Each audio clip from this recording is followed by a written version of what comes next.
Amen. Amen. Kati nhasi ndini ndakufara kudarika vanhu vese. Nyambochifunga kuti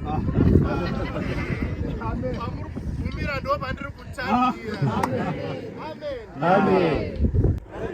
Vaitaura izvozvo vasimuka pamberi pevanhu vana mai mhadzo vanoziva vakasitaura kuti vamwe munenge musipo asi temberi ichavakwa. Ndiri kuona kuvakwa kwetemberi, ndiri kuona magonyeti akatarisana. Purezidendi akatumira magonyeti esimeni. Amen. Kungodai magonyeti 6 awi. Purezidendi wenyika isusu kutaura chokwadi uyu purezidendi ka manyama chokwadi nekuti hatinongobvira takapiwa chinhu nehurumende sinzi tangoti kunyeperwa. Vamwe vese aingoya pano aitinyeperwa avakawana. Hamena kuti muri kuzvionawo sei? Inini maonero angu kani purezidendi avaka hamena kuti muri kuona sei?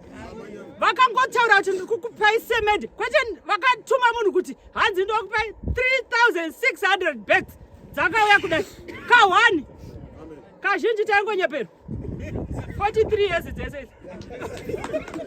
Asi apa takangozi ka1 aidi zvakabva zvatondigadzira pfungwa dzangu.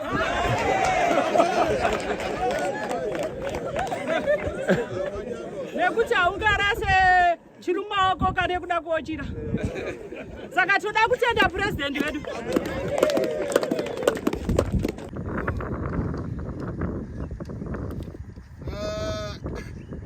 Handigoni kumira.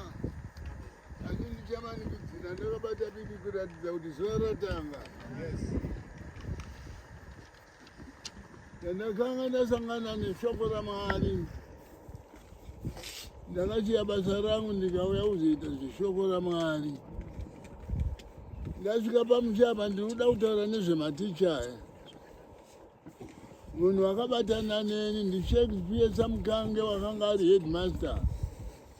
Aona ndichiparidza nokudzidzisa kuvanhu. Akasumuka akanditeera kumba akagara pabhenji. Tikakurukura akati ndasvipira yakava nhengo yechechi. Shakespeare Samukange waiti kana ndine kwandaenda ndekunana Zaka ndokunana Jubek ndaperwa nemari ikoko wainditumidzira mari $200 $400 tinoda mudzoke murume wakanga achinzi Shakespeare Samukange. Kudzidza kana mukagombedzera vana venyu kuenda kuchikoro akadzidza nyika yasimukira.